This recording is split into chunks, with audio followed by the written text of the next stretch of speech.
multifamily housing. And then my area of expertise is existing buildings. So I live and breathe the world you guys work in the decade plus I've been working in this industry. It's been almost exclusively existing buildings, large commercial and industrial facilities. I've worked a long time in this building in particular as well. So I am well versed in how difficult these EUI targets are. And we'll talk about how those targets got set and what that looks like for our building future.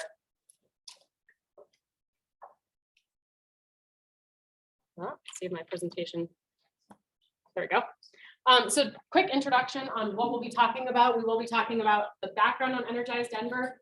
These new policies are not the first time Denver has taken steps to address energy use and climate change in the city. We'll talk about what the actual policies are that were passed at the beginning of this year. So policy 1, the performance requirements, and then policy 2, the electrification requirements. We'll also touch on some of the support that the city of Denver will be providing in terms of incentives and also resources for building owners and managers as well.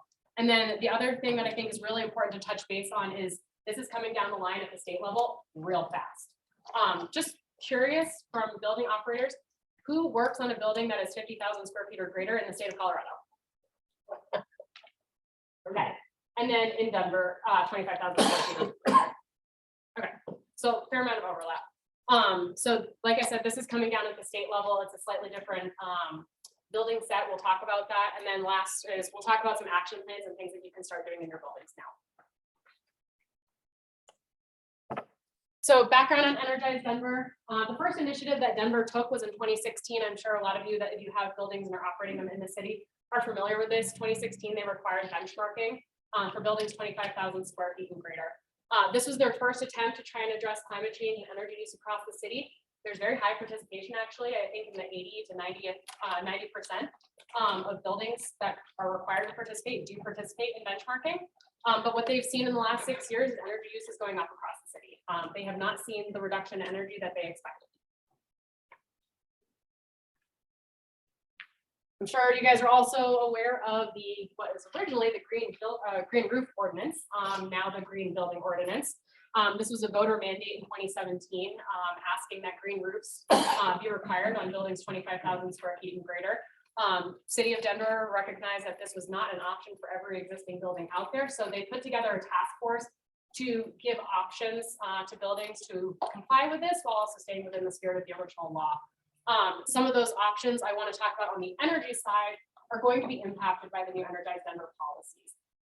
So one of the ways to comply is you can have an Energy Star score of 85 or higher. There are potentials for EUI improvements. So buildings 25,000 to 50,000 square feet can reduce their EUI by 10%, 50,000 and greater can reduce it by 15% to comply. There's on-site and off-site solar options, and then you could do a green building certification as well. And there's some combinations of EUI and on-site solar, off-site solar. But the reason I bring this up and the reason this is important is these EUI reductions are changing. These percentages are going to be on top of what is being required by Energize Denver's new policy. So that's going to be stringent and difficult to achieve.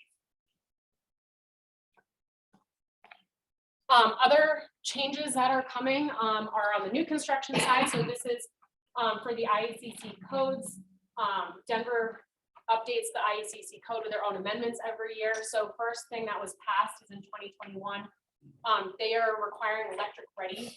So supporting the infrastructure to have an all electric building when you build a new building. Starting in 2024, all systems will be required to be electric except for central water systems. And then those will be required to be electric in 2027. I will have this presentation has been sent to Jeremy, so copies of it will be sent out to everyone. In 2020, the city put together the Climate Action Task Force to take a look at what Denver needs to do to address climate change in the city. The main takeaways that I want to talk about and point out here are the task force recommended a goal of 100% reduction in greenhouse gas emissions by 2040. And then implementing a building performance policy that would achieve net zero for all buildings by 2040. They also passed a ballot measure to increase sales tax that is going to provide between $20 and $40 million to help provide incentives and provide funding for a lot of these initiatives. Out of that task force, came the Energize Denver Task Force. There were 8 stakeholder meetings. They had representation across the industry. So engineers, building operators, utility folks, people on the more research side. Group 14 was fortunate to have one of our principals was on the task force. And I've been fortunate for the last year and a half through providing technical support to the city, running numbers to understand the policies that they're adopting. What are those greenhouse gas emission savings? One of the things to note is you can see from this graph, so these closed bars in the yellow and blue represent the emissions coming from natural gas and electricity. It starts in 2020 and goes out to 2050. So as we remember from the last slide, in 2020, the recommendation was 100% greenhouse gas emissions reduction by 2040. What we can see here in 2040 is there's still closed bars. We still have emissions left on the grid with the policies that the Energize Denver Task Force is recommending. What the task force is recommending reduces emissions in the city across the entire city by about 80%. And that is, in my opinion, optimistic. This is expecting that every single person who is required to meet Energize Denver is performing these EUI reductions on time and meeting those targets. But the task force, as I'm sure you all have seen those targets, they're stringent and a little scary. They felt this was the appropriate action at the time. They did not feel like they could ask for anything more. So just to, I think it's an interesting point that we're not meeting the goal, and they know it's difficult, but it doesn't make it any less scary for us. We're operating buildings. So out of the task force came these 2 policies. We'll take a deeper dive into both of them, but the first policy is the performance requirement, and then the second is electrification. So here's a little bit on the timeline for the performance requirement. These requirements do apply to all buildings between 5,000 square feet and greater. But the small buildings, so between 5,000 and 25,000 square feet, or 24,999, they have slightly different requirements. They have a prescriptive requirement. So you either have to show that you have done an LED upgrade, or you have to install solar to account for 20% of the building's use. For large buildings, so that's 25,000 square feet and greater, we have those energy use index, those EUI performance targets, with the final target 2030 and then interim targets in 2024 and 2027. So a little deeper dive on the large buildings. So this is just for buildings 25,000 square feet and greater. There's about 3,000 buildings across the city that do need to comply with this. The targets were set looking at what is going to save 30% across the city. So those are looking at a 2019 baseline, and it's the 30% reduction is about equivalent to the top 15% performers. So the most energy efficient buildings in the city are already meeting these targets. That's part of how those targets were set. It was supposed to be achievable and something that we could point to and say that it's already being done. The way you can meet these targets is through energy efficiency upgrades, PV, and then also electrification. So just a little background on EUI to give ourselves a refresher. I think it's a metric most of us are familiar with, especially if we have buildings in Energy Start Portfolio Manager. But EUI, it's an annual energy performance in common units, so we can convert everything from natural gas, electricity, district chilled water, district steam into kBTUs, and then divide that by the building area, and that gives us our EUI for the building. Something to note on the area it's using, the EUI that the city is using is the same as Energy Star. It's the gross square footage of the building.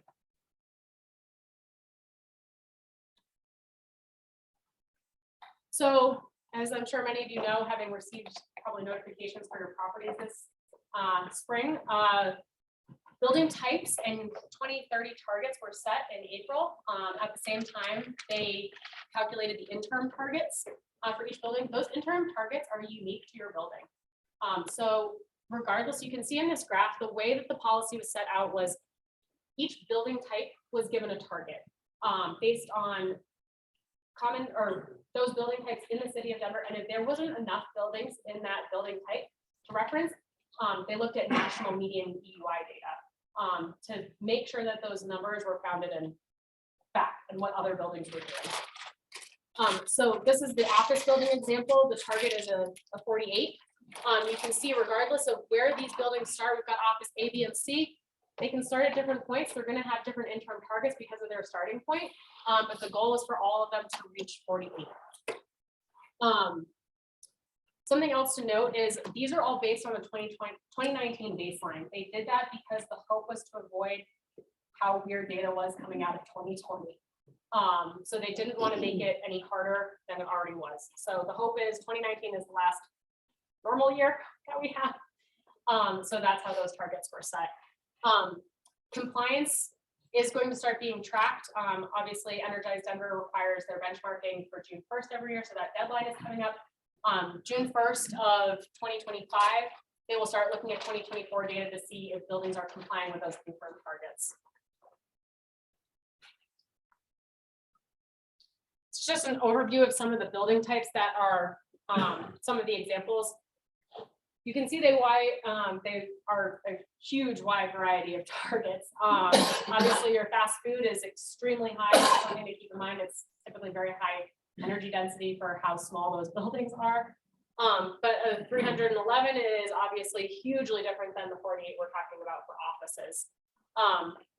Again, these EUI targets are supposed to be the equivalent of the 15th percentile of buildings in Denver. So buildings are reaching these targets.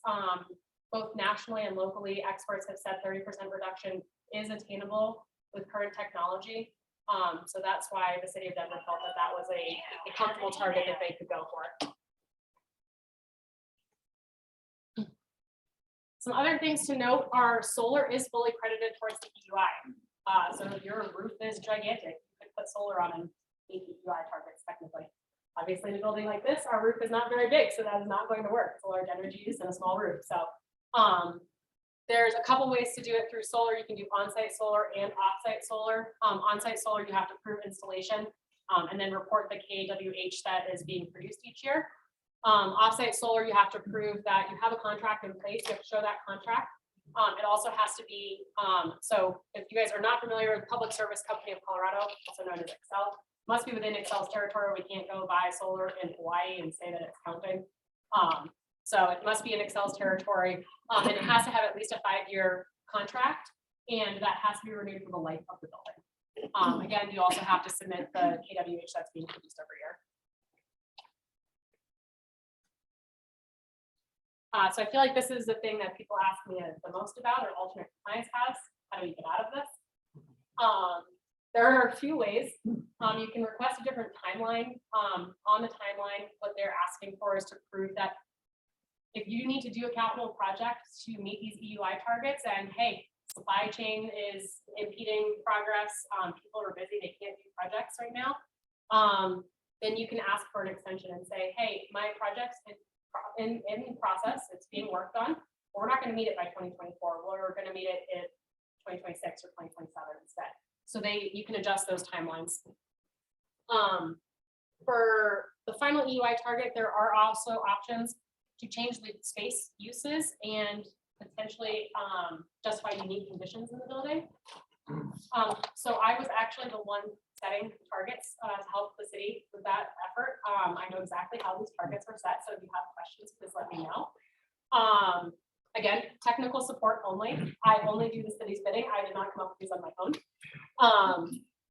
But for the EUI targets, the way they were set was it's a weighted average based on the 3 largest use types in your building. So in your Energy Star, it is to your advantage to put in multiple use types. If you have an office building with a large restaurant on the bottom, and that is a large end user in your building, it is beneficial to you to have that restaurant listed in your Energy Star. It does require, if you're adjusting the target, it does require a professional engineer to do an analysis and justify why that target needs to be set and why you need to say, and justify why you can't meet the current target for your building. There are some prescriptive options, but it's only for 25,000 to 100,000 square foot buildings. And this only applies for the interim targets. You can show that at least 90% of the lights have been converted to LED. You do have to show proof of that, whether through drawings or receipts and things like that. And then you can also show that 70% of the space and water heating systems have been electrified. And that will avoid the 2024 and 2027 targets. It does not get you out of 2030. Finally, manufacturing and agriculture will also be required to save 30% across that sector. But the city was a little befuddled on what to do with them. So they are still talking about requirements and what they should do for those building types. So on the small buildings, like I mentioned before, it's 5,000 to 25,000 square feet. It's prescriptive only. It starts in 2025, depending on your building size. It's just a 1-year compliance. And you just have to show that you have done an all LED upgrade or the equivalent in lighting power density, or you have to buy solar to meet 20% of the building's use. I think the other thing that gets brought up outside of alternative compliance paths is, what am I going to be fined? So the city is still working on this. The goal is for the fines to be slightly higher than the cost of compliance. So they are taking a look at, what does it cost to comply? What does it cost to do a retro commissioning or equipment upgrade or envelope upgrades, things like that? And what does that compliance cost? It is written in the ordinance that 70 cents per kBTU, not reduced each year, is the maximum. If that was the penalty and it is done every single year, it's extremely expensive. Depending on the building, we're talking millions of dollars. Right now, I know they're still working on that, and right now they are 70 cents is not likely to be the actual penalty. They are not likely to charge you in every single year. It looks like it'll be in the compliance year, so that 2025 and 2028 after your compliance year is when the penalties will be levied. But that's still up for discussion. They're still finalizing that right now. They're working on it as we speak. Every time I talk to the city, they stress that emissions reduction is the goal. They do not want to find the heck out of buildings and building owners. They don't want to drive business out of Denver. There are incentives and resources that they have available. They do not want to impact the economy of the city. And I think that is something that does make them nervous when they start thinking about this and realizing when they do out the math, how much those penalties actually are. I don't think it's something that they were fully aware of until we started running numbers. Before we go on to policy 2, that was a ton of information, so I want to open it up to questions. I'm sure there are burning questions out there. What about like hospitals or even some buildings downtown that generate their domestic and the heat through gas fired or whatever? That means we're talking about even not just the equipment replacement, which has a machine backlog, but also doing it at man hours. And then also the same thing on rooftops, where the gas fired like rooftop units, right? I know that even right now, we're talking about they can over 2 tons of economizer. So how I know you building order and operators, how to appeal individually, or is the city kind of aware of like the supply chain issues? So I'm going to talk about all of those things in the electrification section. No, you're good. I guess performance related questions, and then we'll jump into electrification. Yeah. So early in the presentation, you had mentioned the benchmark for all of the buildings, and made a comment about how energy usage has gone up since the benchmarking. Is that due to like new construction or in the city? Because it's like benchmarked in 2019, then No. we went into COVID. That statistic is just kind of interesting. Yeah, that's an excellent question. I haven't broken down those numbers. That's information that I've gotten from the city. My understanding was that we're seeing the buildings that are benchmarking as a subset, as a group, are increasing together. So I don't know how many of those are new construction that are contributing to that, but that's a good question. I was just kind of curious if there's all the new buildings are going electrical, right? And then if that is driving that stat. I guess. Yeah, that's a good question. I don't have a great answer. Sorry. So what are the buildings that have been qualified as exempt from the benchmarking? How are they going to have to comply? So there are a few buildings that have been exempt from benchmarking for other reasons, like can't get tenant data, don't have enough occupancy. They will have to comply with this. Yeah. So that's where the hard sell is gonna be then. We've got no tenants, so the building's not making money. And now we're being expected to spend more money that we're not making. The only exempt buildings that I am aware of are the manufacturing and agriculture as of right now. And again, they are gonna be expected to reduce 30% as well. But they just don't know what that looks like or what that metric is. Asking a manufacturing facility to do That's an what EUI we're- reduction is, yeah, exactly. Please make less of your product, is just not feasible. Yeah. And those are questions that get brought up a lot too for data centers, and also for hospitals. It's a hospital, do we want them to not buy the next MRI because it's a high energy user? So I think those are things that the city is going to have to figure out. I think certain building types are going to be harder than others. Can I ask a personal question? Sure. Okay. Do you feel like most of us engineers feel that they have absolutely shoved the cart in front of the horse on this one without actually doing a lot of proper due diligence and saying, yeah, we want to do this, yay, green, green, green. And I'm a big green advocate. Let's Yeah. just preface that. But did anybody along the line also say, hang on, we need to pump the brakes, kind of like the whole green roof initiative? It's like, Yeah. this ain't gonna work. What, did anybody stop to do that? Yes. Yeah, there's definitely a lot of pushback on the task force, especially from the people that are designers and operating in buildings. I expressed my own reservations and concerns. As I said, I worked exclusively in existing buildings. I work on this building, which is a very high efficient building, and has done everything possible. And I do get concerned that, 48 for an office building It's next to impossible. is real hard. And if you're not there right now, and if you've done energy efficiency over the last 10 years, like most high-end buildings have, the only things left are capital improvement or ripping out equipment. And that's That's the a thing. is scary prospect. I have a brand new construction building built in 2018. Yeah. That is excellent at 83. Yeah. On my EUI, and you're expecting me to drop a building that's 50. 100% occupied Yeah. to 40. Yeah. It's not gonna happen.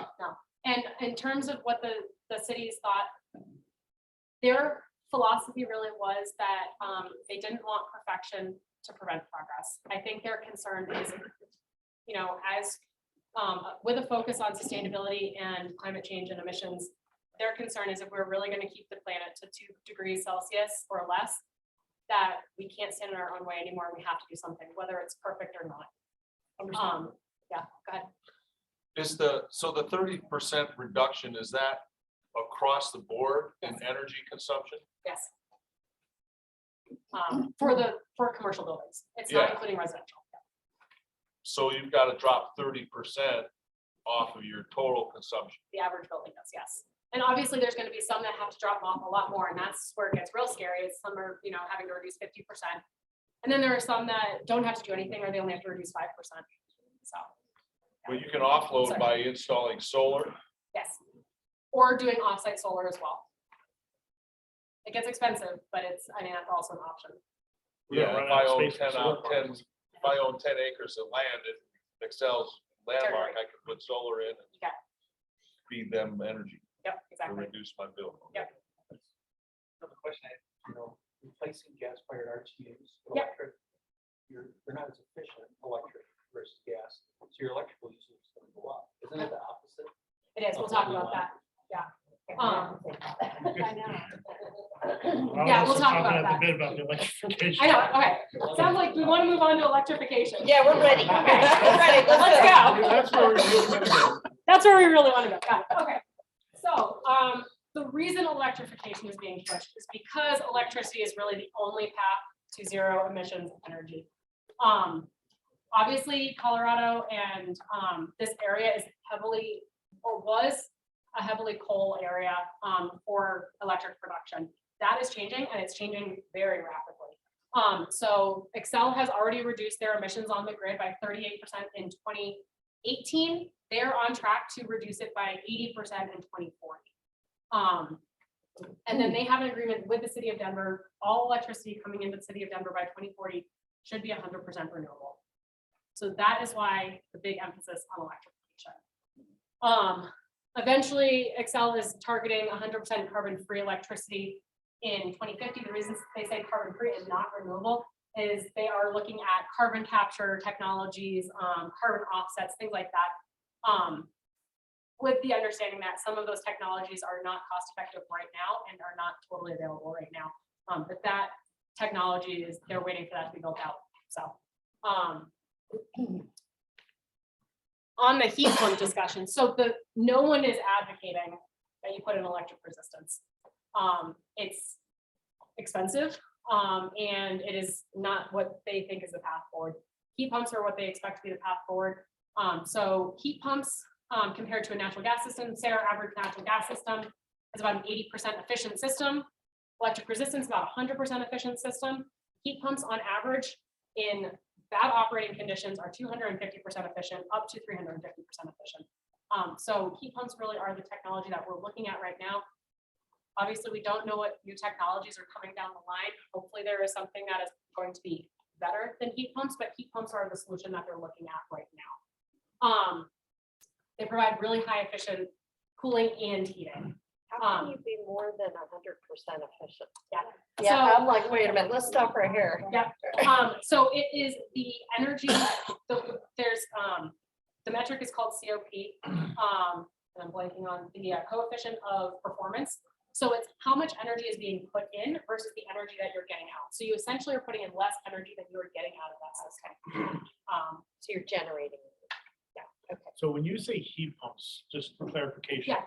Are you saying just the usual in-ceiling mounted boxes of paint? Or are you including VRF systems as well? VRF technology is, I would not classify them as a heat pump. They're slightly different than a heat pump, but they would fall in the same vein. Denver would allow a VRF. It's totally fine. VRFs are also very efficient. Allows, units to share load. Actually, one of your buildings is a VRF system. Both my buildings are VRF. Oh, both, They- okay. They do have, we have it over at CU Hub, but they have heat pump chillers. Okay. They're 600 tons. Yeah. Heat pump chillers. And we'll So the talk about, Technology's there if you need to tackle your chillers. Yep. Change them to a heat pump chiller. yeah, and we'll talk about some of the limitations, because there's definitely benefits to these systems. They can, depending on how it's put in, if you have, a rooftop unit heat pump, it's gonna just be a single heat pump, but if you have distributed heat pumps, they can share loads between them through either a condenser water system, which is, I think, more traditional heat pumps that people think of in the technology that we've seen, but now we're also talking about sharing loads through a refrigerant loop as well. But just to wrap up on some of the other benefits that they'd like to focus on for electrification, and it is true. If it is 100% electric, it is reducing carbon monoxide risks in buildings. And then also, the other thing I think people get concerned about is, we'll talk about this in a little bit, Denver is not requiring 100% electrification for existing buildings. They're requiring partial electrification. We'll talk a little bit more about what that means and what that looks like. But if we're talking partial electrification for existing buildings, utilizing the grid year round. So when they say utilizing the grid capacity year round, our grid is really built to handle our cooling load. And the study that the city has done is, if it can handle our cooling load, it can handle the heating load. So at least from the city perspective and Excel's perspective, there is not a concern that we're going to overload the grid with this electrification policy. Again, right now, Denver is, for existing buildings, recommending partial electrification, not full electrification. So we'll talk about what that looks like. So here's a little bit of the timeline. Wayne was actually just mentioning this. As you can see, in 2022, incentives for heat pumps. The city split this out into two categories: easier to electrify and harder to electrify. So under the easier to electrify systems, it's going to be rooftop units and furnaces, and then point of use hot water heaters and individual hot water tanks. Harder to electrify systems are going to be things like PTACs or central water systems, and boiler and hot water heating. So real quick through these timelines, first, incentives will be provided for heat pumps depending on whether we're harder or easier to electrify. We'll talk about easier. So incentives are currently available in 2022. 2023, they are going to have equal permitting and incentives for replacements. And then partial electrification will be required starting in 2025. Now, this is only at the end of useful life. So if you have a rooftop unit or a boiler, boilers are in the harder to electrify, but if you have a rooftop unit that is 5 years old, no one is making you get rid of a piece of equipment that is functioning and working and doing what it's supposed to. This is only at the end of useful life when you would be applying for a permit anyway. And they will be managing this through the permit system. Jeremy. So they'll be looking for their prints. Sorry? During design prints, for Yeah. like plan review, they'll be like, you're not meeting the compliancy. And that's when it- Are you gonna talk a bit about cost parity? Yes. Yeah. Okay, so the easier to electrify system, as I mentioned, so rooftop units and furnaces are gonna be the easier to electrify systems. The reason they identify these as the easier to electrify systems is the technology right now for a rooftop unit, depending on the manufacturer, there are heat pump rooftop units, definitely up to 20 tons, but manufacturers are coming out with the larger units as well. Depending on the manufacturer, some of them are delayed. I just spoke to one manufacturer who thinks they're still about 3 years out for anything that's greater than 20 tons in terms of technology and building. But then there's others who already have that technology. So for the rooftop units, it's if you were putting in a DX natural gas rooftop unit, there is not much that's going to change in that installation. It is going to be a heat pump rooftop unit, likely with a natural gas backup. So heat pumps in our climate are pretty good until about 30 degrees or 20 degrees, depending on the manufacturer. And that reduces your natural gas use by 80%. And so keeping that natural gas backup does help take care of those peak days. It makes sure that we don't have a cold building and we don't have people calling us. So there is that backup available. Really the big thing that's changing is you're installing a reversing solenoid. So the cost difference between what we've done a lot of studies on rooftop units and furnaces, there is not a large cost difference. They're almost at this point the same cost as a conventional system for these systems. On the domestic hot water side, it's a pretty similar story for the individual water tanks. Point of use hot water tanks, I want to mention that just because those are the only thing that City of Denver is saying get an electric resistance. There's not a heat pump option for these small point of use hot water tanks that they're recommending at this time. It would be electric resistance, and that's the only case that they're recommending that. So the harder to electrify systems. The big one, we can talk about PTAX a little bit, but really I think the big one that gets stuck in my mind is boilers. And this is where working in buildings, we push back on the city a lot. Modeling this, it's a really tough sell with a heat pump chiller right now. The technology is there. Those heat pump chillers can produce between 130 and 140 degree water in ideal conditions. Like we're talking 60, 70 degrees outside. Not when you need your 140 degree water, or if your building's older and you have baseboard radiators, unit ventilators, things like that. They need 180 degree water a lot of times. And these heat pump chillers are not doing that. They know that, they know the technology is not there yet. So what the city is saying is right now, these harder to electrify systems will be required at end of life, starting in 2027, as long as it is feasible and they are near cost parity. So I was curious about what that looked like. And I did some calcs yesterday. And I don't love the answers for you. The way they define the near cost parity in the ordinance is the cost of a replacement natural gas system to a partially electric heat pump system, including all incentives, and it has to be within 5 to 15%. And it must include the social cost of carbon for the life of the natural gas system. So social cost of carbon is defined, state of Colorado is basing their definition on the EPA and what the White House is putting out there, which is about $76 per metric ton of carbon. The White House is using a 2.5% discount rate, so it's escalating 2.5% every year. And if we apply that to the energy use of a boiler, so I have a building that just replaced their boiler. They use 43,000 therms a year. Say they replace their boiler in 2025, just for fun. And at the end of useful life, so we're saying it's a 30-year boiler. So that's 30 years of social cost of carbon that we need to account for. That system replacement was $286,000. We had a totally little incentive of $3,500. And the social cost of carbon over the life of that boiler was $750,000. Meaning the total cost in the city's mind is just around $1 million. So we're within 5 to 15%. We're looking at what they're considering near cost parity between 1.1 and $1.2 million. That is 4 times the actual cost of that system.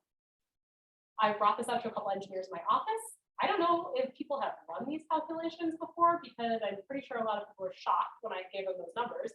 They're like, I don't know if the city's run these numbers, because that's not near cost parity, at least in my mind. Yeah, this all came out of a conversation with Jeremy yesterday. He's like, I'm like, don't worry, it's near cost parity. And I was like, huh, I wonder what that actually means. So that is concerning. I don't think this is the definition that they're going to stick with.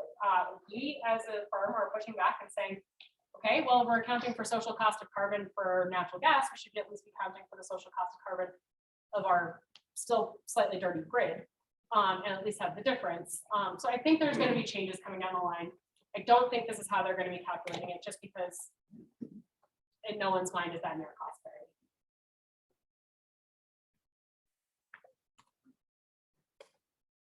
So support, what's the city doing for you as they're asking you to do all these things? Honestly, this is just a big resources page for you guys. You'll have the option in the presentation. You can click on any of these resources. They do have a hub, the Energize Denver hub. It has kind of an outline of all of the regulations, what that means. It does discuss resources. They do have technical resources. They have a great, you have the ability to call them. They're very responsive from what I've heard. And then there's also financial incentives. So to anyone who has a steam building, they are looking to do steam to electric conversion programs, provide incentives and do studies there. They also, their CPACE financing is not through the state, but CPACE financing is available to do any upgrade projects. I've worked on a lot of those projects. And then there's obviously rebate programs as well. The other thing to note is they do have resources for under supported, or sorry, I don't know how to phrase this, economically impacted buildings.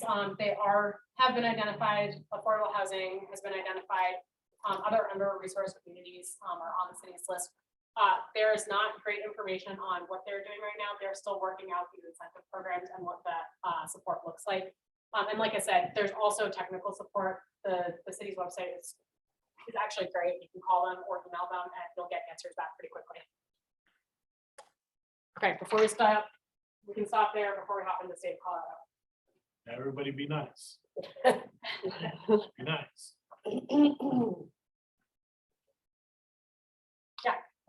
Could you explain what social cost means?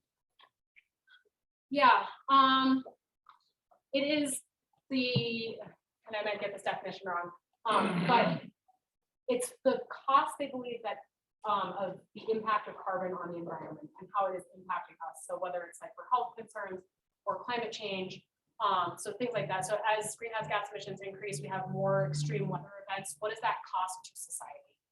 That is the social cost of carbon.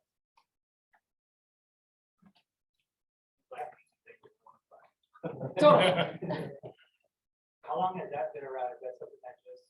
No, so it's on, I think it's been around for 3 or 4 administrations now, through the White House. It depends on which administration you're looking at. The numbers vary widely, and I'll just say it doesn't totally line up how you may expect. The previous administration was actually had a higher cost of social cost of carbon than the current administration. I don't know, slightly interesting in my mind at least. Explain total cost parity. So cost parity would be if it costs you $280,000 for a system with a like-for-like natural gas system replacement. Near cost parity is typically would say it's got to be within the same range. So you would expect within 5 to 10% of the like-for-like replacement system cost. And that's their goal, is that things are pretty similar. Yes, they do not want to financially burden. Well, no, they don't want to financially burden your lives. I mean, I think it gets a little scary when you look at all these numbers and the fines and you think about that. It feels like they do want to financially burden buildings, but the goal really is, if you talk to anybody at the city, they do not want to financially burden any buildings. I had a call with them earlier this week talking about the fines, and they don't think they're actually going to fine anyone in 2024 because it's coming very fast. They think there's going to be a ton of alternate compliance paths. They want to work with building owners. They really do. And like I said, the resources are there. They have people available to talk to give answers and help guys make decisions for your buildings. They don't want to see business leaving Denver. Yeah. I know this applies to condos. How does a condo comply when they have each person has their own individual HVAC? That's a great question, and I don't know a great answer to it. It does apply to multifamily buildings. Actually, the public hearing that I went to did have a couple of HOAs on the line asking what in the heck are we supposed to do? And I don't have a great answer, I'm sorry to say. But I believe it's, you know, they fall in that building category, so they're technically supposed to. And they move out of the city. So what do we do if we are dependent 100% on the city as it is now for heating and cooling? So they are providing, in terms of like district and steam and chill water? Yeah. Yeah, like I said, they do have a program they're going to, I mean, I think right now, I think there's about 150 customers on the steam system. They are providing support and resources to steam buildings to get off the steam system. Steam buildings are a slightly interesting, unique scenario just because they do typically, the costs work in favor of electrification, just because steam is so expensive. So you don't see a big change in operating cost. It's pretty similar, whereas natural gas going to electrification, like electrifying it, it can be more expensive. I have one more follow. Yeah. This is all based on current existing conditions that we have in Denver. Yes, We want to electrify these buildings. Yes. I mean, we'll take Republic Plaza, Tier Craft, 17 Broadway, I mean, choose any building. To become 100% electrified, I can guarantee you more than half of these buildings do not have the electrical backbone to Nope. support that. Yep. So if we go through the process of updating our electrical, getting new 13.5 transformers installed, does that not add more stress to the grid that is already okay at capacity now, but we're not increasing that capacity in the future because we're going net zero? Yep. So we're gonna So- be handcuffed. yeah. So, and that is why for existing buildings, they are not recommending a full electric upgrade. They really are emphasizing partial electrification. Like I said, progress versus perfection. The goal is to make some changes. If you have mechanical cooling in your building, studies have shown if you're partially electrifying your heating load, it should not be, it should be the same or less load than your mechanical cooling. But with all of that, we still have to drop our usage by 30%. Yes. So increase our electrical consumption and then expect to drop the electrical consumption. Or drop the energy consumption of the property. Either by steam, but I was at the BOAC or the BOMA meeting the other day. And some of the questions that were asked were about the natural gas and getting off of the carbon natural gas is the city wants to enforce that, but they're running it through the permits. But they don't have a date set on when they're gonna disallow natural gas. So there's still options for that. So for the easy to electrify systems right now, they will start enforcing those permits in 2025. Oh, so they just decided that in the last week? No, that date's been out there for a while. Okay. Well, I actually asked the question and they said they don't have a date line Okay, on when they're gonna deny natural gas installation. yeah.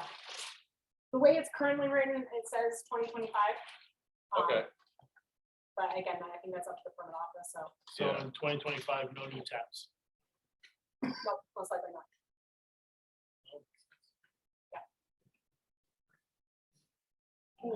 So if we want to change out boilers, we should do it now, right? Especially this boiler technology is just not. if you're at end of life, I mean, they're not gonna make you disconnect. No, They won't.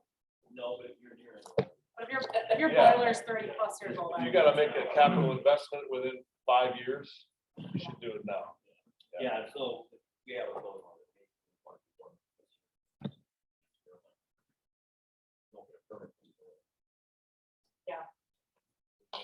So boilers are not changed, boilers, the permit is not gonna be until 2027, so it's at least 5 years. On boilers. And again, that is if it's that cost parity. Again, I think that definitional changes compared to what I calculated. So, all right, so just to wrap up here, I want to give you guys an update on state of Colorado because this is coming down the line in the state as well. State is slightly different. It's going to be 50,000 square feet and greater. The goals of the state, so this was passed by the state legislator. The statute says that the covered buildings, so just the covered buildings, not including like all state use, is gonna have to save 7% by, and they're asking 7% greenhouse gas emissions by 2026 and 20% by 2030. Benchmarking does start this year. So if you have a building that's the size or larger in the state, you will notice on your Energy Star that you may have to click a box or you'll get notifications from the state asking us. The task force is underway. They're still working on recommendations. Recommendations should be made to the state by July of this year. Right now, the way things are going, it's looking like it's going to align with City of Denver, and Energize Denver. Does not necessarily mean that the targets are going to be the exact same. I would expect them to be similar or maybe slightly less stringent, just because we are looking at the state data set instead of Denver. I think Denver has like a high proportion of high performance buildings compared to across the state. So, just again, timeline for us. So the big interim targets are 2026 and 2030. Don't have the same two interim targets like Denver. It does look slightly different too. So this is the tool we put together to help the state figure out what emission savings look like. You can tell it looks very similar to the one we did for the city. But what you can see is right now what they're going towards is it's going to be probably similar UI target by building type. And the calculations are coming out so that it's looking similar or requiring a 30% UI reduction to meet that 20% reduction in greenhouse gas emissions. They're working on alternatives. There's discussions about only giving solar partial credit. The state is very picky about not wanting to double count things. So the grid is getting cleaner, so they don't want to count the grid getting cleaner towards their emissions goals, which make things tough. Which is why for the 20% greenhouse gas emissions reduction, we've got to save close to 30% energy. There are some other variations. The fines are much different. If you don't meet 2026, your fine is $2,000. If you don't meet 2030, your fine is $5,000. It's $7,000 if you miss both of them. Costs less to pay the fine and it doesn't hire me. You're gonna change. I don't think that's staying. I think the legislator has realized how insignificant that fine is to a building. Our property taxes are more than that. Exactly. So I don't think that that's going to stay. That is the fine as they stand currently. So last but not least, just want to give you guys some like action plans and things to think about for your own buildings. This is on the new construction side. As I mentioned, IECC code amendments for Denver are already requiring electric ready, but keeping that in mind as you're planning buildings. Other things, reducing that EUI, that modeled EUI, something that we've noticed in our own buildings that we've modeled. Those EUIs don't necessarily always line up with what the city is requiring as the EUI targets. So making sure if you are building a building and you have it modeled, making sure that those targets not only align with what City of Denver is asking, but make sure that they're lower, because it's difficult to say what operation looks like compared to a new construction design. Other things to think about, electrify with heat pumps, as we said, those heat pump options are right now the best technology option out there, and they are going to provide high efficiency compared to other electric options. On the existing buildings, I think as you guys have worked in buildings, this is not a new spiel, but taking a look at what is currently in your buildings, assessing that, doing utility data analysis, taking a look at your current EUIs compared to those targets. If you haven't addressed the low-hanging fruit, I don't know many large commercial buildings that haven't. If you haven't had someone take a look at that low-hanging fruit in your building, do that. The other things to think about are evaluate and plan. I think a lot of this is going to impact a lot of capital plans, so we need to start thinking about capital plans now. There are options out there for LEDs and retro commissioning and controls. Incentives are there from Excel too. And then also, again, planning those high efficiency, so those capital improvements through 2030, looking at high efficiency equipment when you are putting it in place. So if you are looking at that boiler, making sure it's a high efficiency condensing boiler, and getting as much efficiency out of the new equipment that you're installing or replacing as you can. And then implementing those projects and then tracking progress and results. Just a graphic here in terms of something that we do in our office. We work with a lot of buildings, and you guys are annual, so your energy use is, things don't change quickly. Keeping an eye on that as soon as you can, start tracking that information. And connecting it to your controls and how the buildings are being operated and maintained. And if you know you have an issue, there's no better time than to start thinking about it. I know that's already on you guys' mind. I know that's just repeating, I think that everyone else knows. So that was all I had. Other questions? Well, facilities that each